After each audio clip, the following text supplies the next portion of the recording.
오늘 여러분과 함께 이 누가복음에 있는 이야기를 좀 얘기를 하려고 합니다. 특별히 여러분과 함께 작년에는 살펴보지 않았던, 잠깐 살펴봤던 강보에 대한 이야기를 할 겁니다. 강보.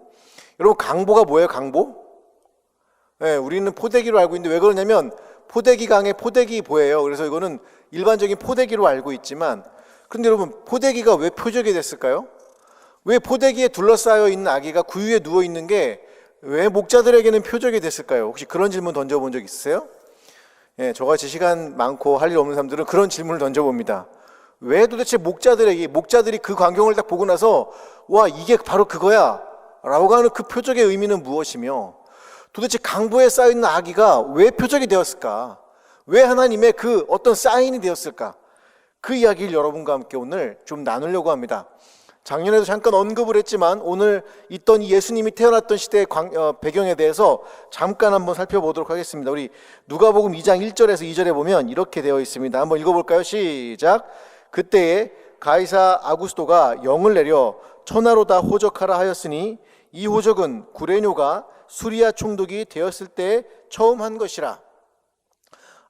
여러분, 아구스도라고 하는 표현은 굉장히 중요한 표현 중에 하나입니다. 왜냐하면 이 시대를 아주 정확하게 이야기해 주는 표현이기 때문에 그래요.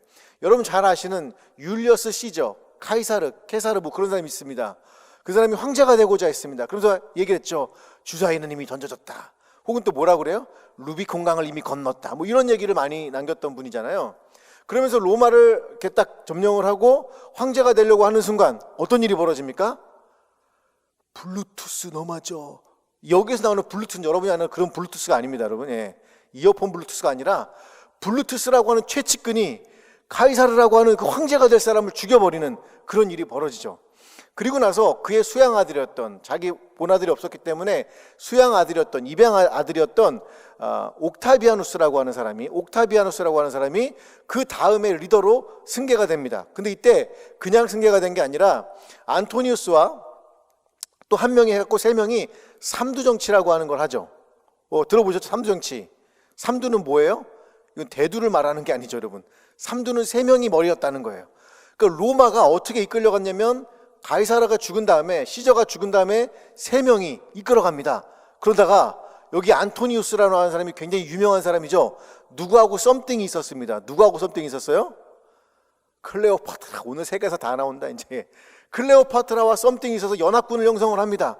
그리고 그 옥타비아누스를 죽이기 위해서 전쟁을 벌이는데 그 전쟁의 이름이 바로 악티움 해전이라고 하는 것입니다. 여러분, 이걸 알 필요가 있다 없다? 고등학생만 아시면 된다. 이거는 굳이 알 필요 없습니다. 그런데 이때 누가 이겼을까요?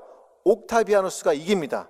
그러면서부터 어떤 일이 벌어지냐면 로마에서 첫 번째 황제, 그러니까 전 세계라고 하면 안 되겠구나. 전 유럽을 통틀어 최초의 황제가 등장을 합니다. 그 황제 이름이 아까 뭐였다고요? 옥타비아누스예요. 그리고 나서 그 시대부터 어떤 일이 벌어지냐면 태평성대가 벌어집니다. 사람들은 이 태평성대를 일컬어 뭐라고 하냐면 팍스 로마나, 로마의 평화다, 이렇게 말을 했습니다. 그리고 사람들은 이 태평성대를 연 황제, 그 황제의 탄생을 축하하면서 그 황제를 기념하면서 로마 원로원이 이름을 붙여줍니다. 그게 뭐냐면 아구스토라고 하는 명칭이었어요. 아구스토는 존엄자라는 뜻인데 사실은 여러분 이건 인간에게 붙이는 표현이 아니라 신에게 붙이는 표현이었습니다. 그러니까 지금 이 시대는 어떤 시대입니까? 아구스토라고 하는 이 사람이 태평성대를 열어서 모든 인간을 이롭게 하는 그런 시대가 된 거죠. 그리고 마치 이 사람은 신적인 존재가 됐던 그런 시대입니다. 희망이 생긴 것 같습니다. 마치 이 시대를 잘 살면 정말 엄청난 인간에게 희망이 있었을 것 같습니다. 근데 여러분, 그 시대가 희망이 있던 시대였나요? 팍스 로마나라고 해서 도로도 뚫고 열심히 평화로운 시대를 살았는데, 분명 전쟁이 없었고 굉장히 좋았는데, 여러분, 이때가 가장 로마에 있어서는 가장 많이 타락을 하고 가장 많이 어두웠던 시기 중에 바로 한 시기가 바로 이 시기였습니다. 그리고 나서 여러분 잘 아시는 뭐 네로나 이런 사람들이 등장을 하는 거죠. 그런데 이 시기에 바로 이렇게 인간의 화려한 인간의 역사가 막 진행되는 동안 베들레헴이라고 하는 촌구석에서는 어떤 일이 벌어지는 거예요? 하나님의 역사가 벌어지고 있는 거예요. 여러분, 이게 되십니까? 물론 여러분, 이거를 무조건 인간의 역사니까 이건 나쁜 거야, 그런 분들도 계시더라고요. 이렇게 제가 인터넷 보니까 뭐 하나님의 역사와 인간의 뭐 역사는 완전히 반대다 그러는데 꼭 그렇지는 않습니다. 왜냐하면 오늘 여러분께 말씀드렸던 이 팍스 로마나와 그 로마의 도로가 사실은 그리스도의 복음을 전달하기에 가장 좋은 조건을 마련했기 때문에 그래요. 그 당시에 옥타비아누스 아구스토가 뭘 했냐면 산적들을 다 소탕을 합니다. 산적들을 소탕하고 나쁜 놈들 다 죽여버리고 도로를 탁 뚫기 시작을 합니다. 여러분, 이 도로를 타고 누가 갔을까요? 바울과 복음 전도자들이 복음을 온 유럽까지 전파하는 계기가 됐습니다. 그러니까 인간의 역사와 하나님의 역사는 분명히 공유되는 지점이 있어요. 하지만 인간의 역사와 하나님의 역사가 또 다른 지점도 있다는 걸 알아야 됩니다. 그렇기 때문에 우리는 이원론적 사고, 우리는 좋은 거고 너희들은 무조건 나빠 라고 하는 건 조금 좋은 건 아니겠죠. 그런데 문제는 뭐냐면 인간의 역사라고 하는 건 화려해요. 인간의 역사라고 하는 건 엄청나게 뛰어나죠. 멋있게 보여야 됩니다.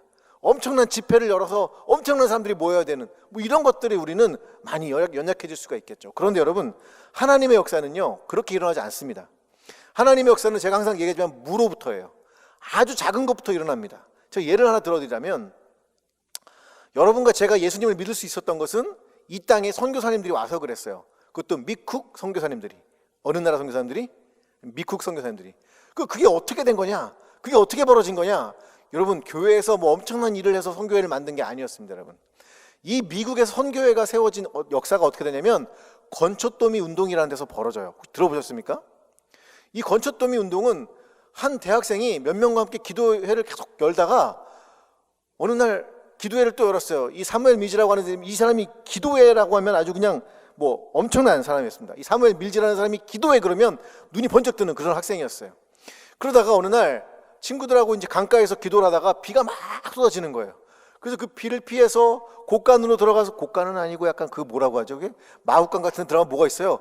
건초더미가 있잖아요. 거기 들어가면 따뜻하거든요. 그래서 글로 들어가서 그때 또 기도한 거예요. 예수님에 대한 얘기를 한 거예요. 그러다 뭐 한 거예요? 성령이 임하신 거예요.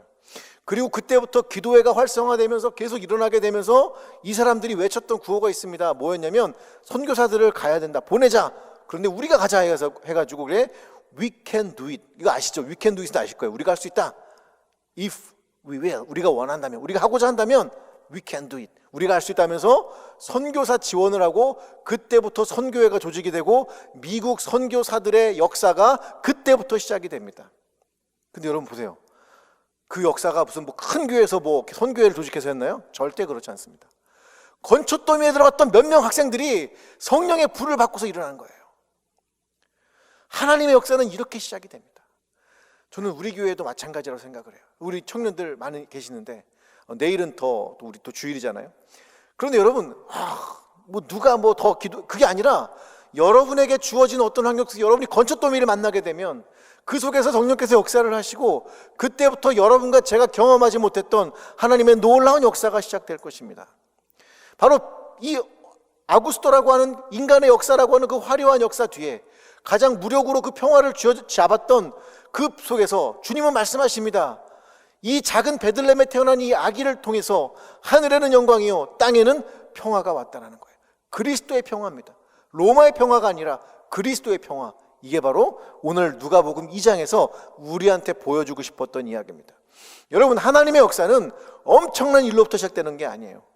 여러분이 기도의 자리를 지켜내고 여러분이 함께 모여서 기도하다가 성령께서 여러분에게 이르시는 그 말을 순종하기 시작을 하면 그때부터 앞으로 있을 놀라운 역사가 시작된다는 것을 여러분 기억하시기를 주님의 이름으로 축복을 드립니다. 여기서만 아멘하는 거 보니까 선교사님이 여기서만 나올 것 같은 이런 느낌이 막 들고 있습니다. 여러분도 아멘하셔야 돼요. 여러분이 그 기도 속에서 여러분이 그 하나님을 만나셔야 될 줄로 믿습니다. 이렇게 아구스토라고 하는 로마에 엄청난 일이 벌어지고 있을 이 시기에 베들레헴이라고 하는 이 촌동네에서 아주 기가 막힌 일이 하나 벌어지고 있습니다. 하나님의 역사는 보이지 않는 겨자씨와 같아서 처음에는 알 수 없지만 그것이 점점 자라서 나무가 되는 것처럼 하나님의 나라는 누룩과 같아서 처음에는 빵 속에서 보이지 않아요. 밀가루 속에서 보이지 않다가 그게 점점 부풀어나게 해서 그 안에 있는 것들을 다 보이게 하는 것처럼 하나님의 역사는 이와 같습니다. 그 베들레헴에서 놀라운 일이 하나 벌어지죠. 바로 누가복음 2장 12절입니다. 누가복음 2장 12절 한번 읽어봅니다. 시작. 너희가 가서 강보에 쌓여 구유에 누워있는 아기를 보리니 이것이 너희에게 표적이라 하더니. 저는 사실은 이 구절이 굉장히 오랜 시간 동안 고민이었습니다. 그런데 제가 보니까 한국에 있는 자료들은 잘 안 나타내는데 지금 미쿡 형님들께서 많이 연구를 하셨더라고요. 예. 이 강보에 대한 얘기를 좀 한 걸음 더 들어가 볼게요. 오늘은. 여러분, 강보는요 우리나라의 포대기와는 좀 모양이 다릅니다. 그냥 천조가리고 붕대같이 생겼어요. 그래서 여러분이 보시면 저렇게 생겼습니다. 저게 이제 1400년대인가 하여튼 저게 발견된 건데 저게 그냥 천이에요. 일반적인 천입니다. 천. 그러니까 특별하게 우리처럼 포대기를 만든 게 아니라 일반 천이고 얇아요. 두껍지가 않아요. 저걸로 온 몸을 칭칭 감쌉니다. 제가 이제 또 하나 그림 보여드릴 텐데, 예, 두 번째 그림 보시면 저기 아기 예수님이 지금 뭐에 감싸져 있어요? 예, 이게 붕대로 감싸 있는 것 같죠? 이게 강보예요. 이게 강보예요. 그리고 원래 저기 그 현대 와서는 이제 부모님들 여기다가 글씨를 써줍니다. 축복의 글씨를. 예를 들면 할렙이 뭐 하나님께 너를 가르치실 거야, 너의 길을 가르칠 거면서 축복의 옆구리를 써주는데 제가 보기엔 그 당시에는 그렇게까지는 못했을 것 같아요. 그런데 이 강보가 바로 어떤 역할을 주냐면, 물론 세균이나 나쁜 것으로부터 보호를 해줍니다. 악한 것들로부터 보호를 해주는데 영적인 의미가 있었어요. 그 약간 미신적이긴 한데 유대인들은 원으로 된 모양이 악한 영으로부터, 마귀로부터 사람들을 보호한다고 생각을 했습니다. 그래서 여러분, 아기 옆에서 어떻게 둘러싸여 있어요? 둥그렇게 둘러싸여 있고, 아기 몸을 동그랗게 쏜 이유가 뭐냐면 그것으로부터 악한 영을 물리칠 수 있다라고 유대인들은 생각을 했습니다. 저는 뭐 주님은 그런 생각은 안 했던 것 같은데, 근데 문제는 뭐냐면 여러분, 이 천이라고 하는 이 천이 아주 특별하게 애기들 지금부터 아가방 막 이렇게 해서 그런 게 아니라는 거예요.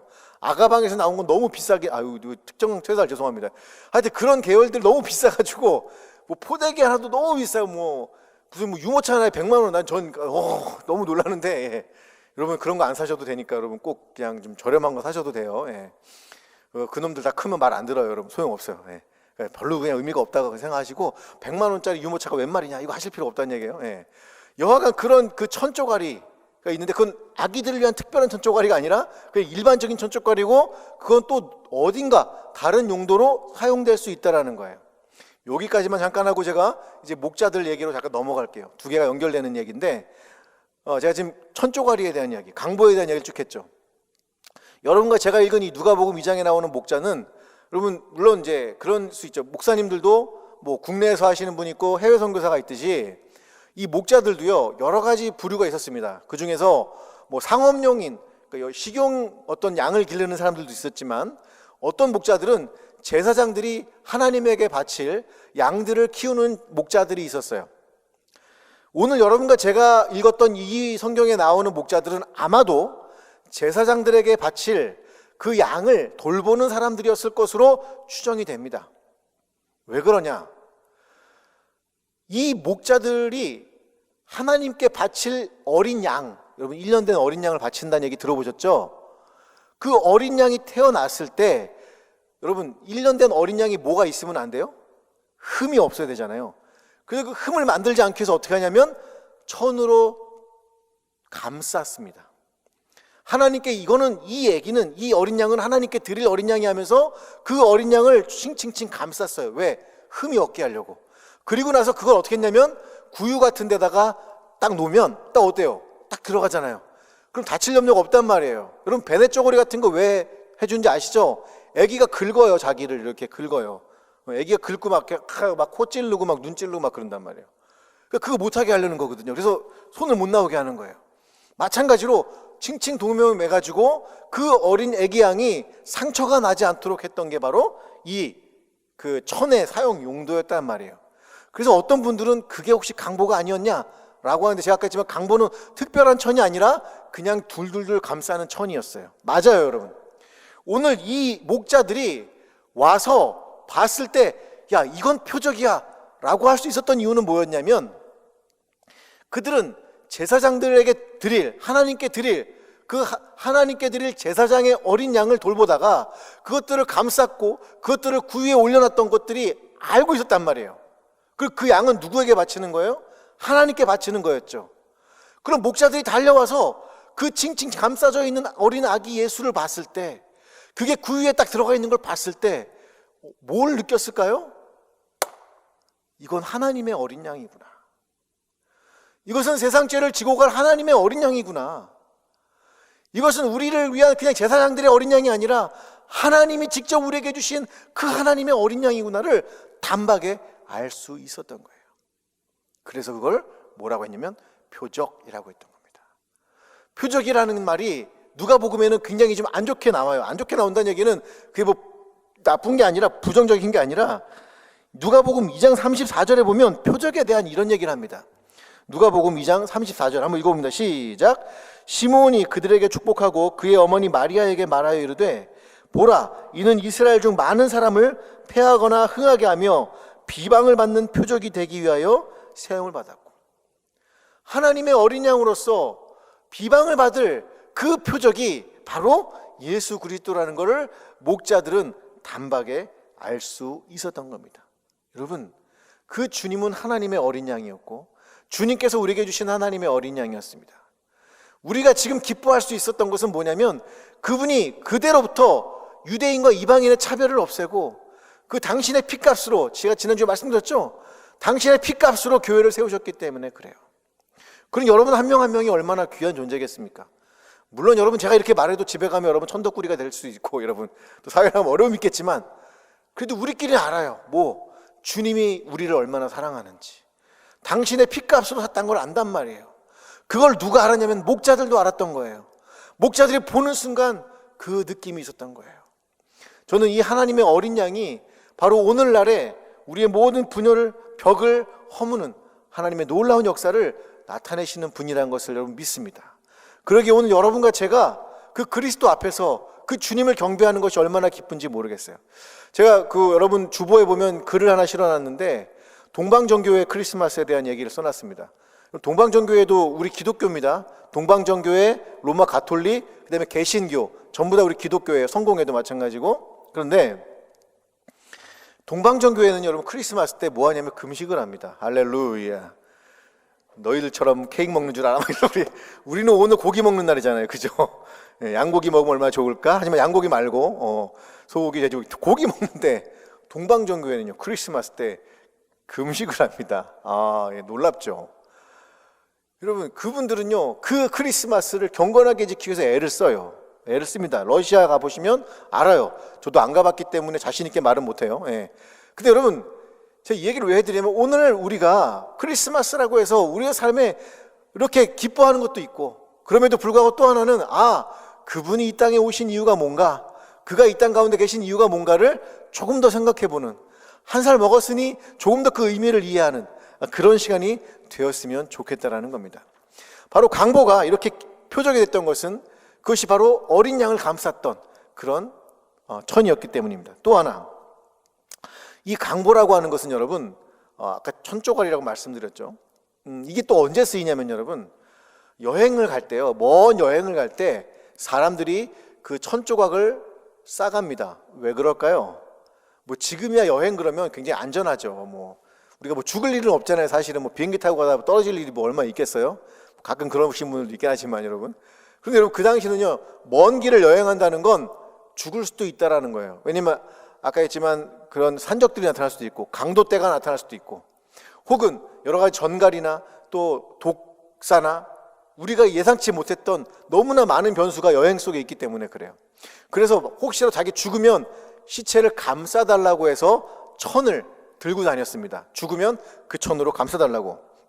실제로 우리가 성경에서 보실 때도 그 천으로 감쌌던, 시체를 감쌌던 얘기가 나오는데 요한복음 11장 44절입니다. 요한복음 11장 44절 한번 볼까요? 읽어봅니다. 시작. 죽은 자가 수족을 배로 동인 채로 나오는데 그 얼굴은 수건에 쌓였더라. 예수께서 이르시되 풀어놓아 다니게 하라 하시니라. 그러니까 이스라엘은 시체를 배 가지고, 우리 세마포라고 얘기를 하죠. 그걸로 이렇게 옷을 입힌 게 아니에요. 우리처럼 수의를 입힌 게 아니라 어떻게 했다고요? 뱅뱅뱅 감싼 거예요. 이렇게. 그래서 제가 지금 강보 얘기를 하다가 갑자기 어디로 튀었어요? 시체 얘기로 튀었죠. 여러분, 나사로의 시체를 감쌌던 그 천, 그거는 분명히 배였습니다. 그런데 아까 제가 했죠. 요셉 역시도 여행을 가면서 마리아와 함께 여행을 가면서 뭘 준비했을까요? 천을 하나 준비했을 거예요. 혹시 자기들 죽으면 그 천으로 감싸도록. 그게 바로 예수님을 감쌌던 강보예요. 자기의 죽음을 대비해서 준비했던 그 강보가 탄생한 아기를 싸는 강보가 되었던 거죠. 그리고 이 강보는 결국 탄생한 예수 그리스도뿐만이 아니라 또한 뭘까지 생각을 하는 걸까요, 여러분? 맞아요. 십자가에서 죽으신 그 그리스도의 그것을 우리를 하여금 떠오르게 합니다. 우리 요한복음 19장 38절에서 40절 한번 볼게요. 한번 읽어봅니다. 시작. 아리마대 사람 요셉은 예수의 제자이나 유대인이 두려워 그것을 숨기더니 2일 후에 빌라도에게 예수의 시체를 가져가기를 구하매 빌라도가 허락하는지라. 이에 가서 예수의 시체를 가져가니라. 일찍이 예수께 밤에 찾아왔던 니고데모도 몰약과 침량 섞은 것을 100리트라쯤 가지고 온지라. 이에 예수의 시체를 가져다가 유대인의 장례법대로 그 향품과 함께 세마파로 어떻게 했대요? 싼 거예요. 그럼 우리는 한 가지 생각을 해볼 수가 있겠죠. 예수님의 탄생을 기념하기 위해서, 그 예수님의 탄생을 위해서 쌓았던 그 강보가 어떤 표적인 거예요? 그분이 십자가 위에서 우리를 위해 죽으실 또 하나의 표적이 되었던 거죠. 하나님의 어린 양 예수님의 그 표시가 말이죠. 저는 오늘 여러분에게 그리스도의 그 희생이야말로 그분을 감싸고 있던 그 시체를 감싸고 있던 그 세마포, 또 다른 하나의 강보, 그것이 오늘날 우리에게 동일하게 전달돼야 될 줄로 믿습니다. 이게 무슨 얘기예요? 누군가를 위해서 희생해야 될 그 일들이라는 거죠. 우리는 교회를 다니면서 여러 가지 좋은 것들을 취하고자 합니다. 어떨 때는 그럴 때도 있죠. 교회에서 뭐 해주는 것도 없고. 여러분, 그런 얘기도 물론 틀린 얘기는 아니겠지만 더 중요한 건 우리가 그리스도의 희생을 배운다면 우리 역시도 그 그리스도를 향한 그 희생의 정신을 본받아야 된다고 하는 겁니다. 그럼 우리 어떻게 할 수 있을까요, 여러분? 저희가 사역자들하고 지금 계속 회의를 하고 있습니다. 내년 2022년도에 어떤 포인트, 예배는 어떤 포인트를 중점으로 사역을 할 것인가. 네, 우리 또 리더들 모일 때 한번 얘기하고 제가 1월 달에 설교를 쭉 시리즈를 하면서 또 얘기를 할 거예요. 그리고 또 하나는 소그룹을 어떻게 진행을 할 것인가. 지금 우리가 가지고 있는 라이프 그룹 모양으로만 갈 것인가. 그게 아니면 라이프 그룹을 미셔널 그룹으로 좀 전환시켜서 지역사회에서 필요한 사람들, 우리를 도움을 필요한 사람들, 그렇다고 그게 엄청난 일들이 아닙니다, 여러분. 어떤 분들에게는 물을 주는 거고요. 어떤 분들에게는 그냥 뭐 전등 하나 갈아 껴주는, 크진 않지만 그런 도움들을 이 지역사회와 한국사회, 서울에 할 수는 없을까? 어디가? 여러분과 우리가 가지고 있는 셀들이 그렇게 전환될 수는 없을까라고 하는 고민을 가지고 있어요. 제가 이렇게 말씀드리는 이유는 내년에 한번 시범적으로 그런 걸 몇 번 해보려고 해요. 그런 걸 하면서 우리는 이 오미크론이 크리스마스의 선물 될 수 있습니다. 그게 아니라 하나님의 어린 양이 그리스도의 이 그리스도가 오늘날 이 땅 가운데 선물이 될 수 있었으면 좋겠다는 생각이 들었어요. 여러분, 미국에는요 그런 교회들이 많습니다. 제가 이번 주에도 읽었던 에릭 존스라고 하는 목사님이 계세요. 이분은 버팔로 드림센터라고 하는 어떤 센터를 운영합니다. 교회가 아니고 센터예요. 근데 이 목사님이 하는 일은 뭐냐면 16년 동안 노숙 생활을 했습니다, 여러분. 노숙자 신세를 한 거예요. 그냥 노숙자로 살아가면서 7일 동안에 5일 동안은 길거리에서 그냥 같이 살았어요. 그리고 이틀 동안은 교회 와서 또 준비하고 자기 삶을 살고 5일은 또 나가서 그들하고 함께 길거리에서 함께 먹고 돌아다니면서 그들의 이야기를 들어주고, 그러면서 그 드림센터에서 일을 하기 시작을 했습니다. 뭘 했냐? 바로 사랑의 박스, Boxes of Love, 사랑의 박스를 만들었어요. 우리가 지금 제가 이거 달고 있지만 핑크트리 우리 교회에서 하고 있잖아요. 그런 걸 준비한 거예요. 그래서 3,000개 넘는 가정을 그 크리스마스 선물을 줬어요. 여러분, 에릭 존스 혼자 해냈겠습니까? 절대 그렇지 않죠. 에릭 존스와 함께 했던 이 시대에 또 다른 사람들을 위한 희생의 정신을 가진 그 예수 그리스도의 그 길을 따르기로 했던 그 사람들이 모여서, 그래, 크리스마스는 우리들만을 위한 것이 아니라 이 땅 가운데 있는 사람들에게 그리스도의 평화를 전하는 거야 라고 말하면서 이 팀들이, 이 버팔로 드림센터가 그런 일을 해냈던 거죠. 저는 우리 교회가 이렇게 됐으면 좋겠습니다. 우리만 즐겁고 우리만 재밌는 게 아니라 우리도 즐겁고 재밌고 행복하고 이 기쁨과 행복을 또 다른 사람들에게 우리의 셀들을 오픈해서 그들에게 전해줬으면 좋겠습니다. 그리고 이 미셔널 공동체에 대한 일들과 이 사역들이 2022년도 대학 청년부에서 빛나는 그런 빛과 소금의 역할을 감당하는 그런 사역이 되기를 여러분 축복을 드립니다. 이것이 바로 강보 속에 있는 그리스도의 죽음과 희생에 대한 우리의 또 따라야 될 순종의 이야기라고 생각을 합니다. 저는 오늘 여러분하고 강보에 대한 이야기를 나누었습니다. 여러분, 그 그리스도의 강보가 하나님의 어린 양이라고 하는 그 표적, 여러분, 그것이 이 시대 여러분과 우리를 향한 진짜 크리스마스 선물입니다. 오미크론이 선물이 아니라 여러분, 그게 선물이에요. 그리고 우리는 그것을 받아서 세상 사람들에게 전달해 주는 거예요. 그게 또 하나의 이 크리스마스의 기적인 줄로 믿습니다. 저는 2022년도 우리가 잘 준비한다면 우리만 행복한 그런 공동체가 아니라 이 행복함을 또 다른 사람들에게 전할 수 있는 그런 아름다운 공동체가 될 것이라고 하는 꿈을 꾸면서 여러분과 함께 오늘 설교를 마칠까 합니다.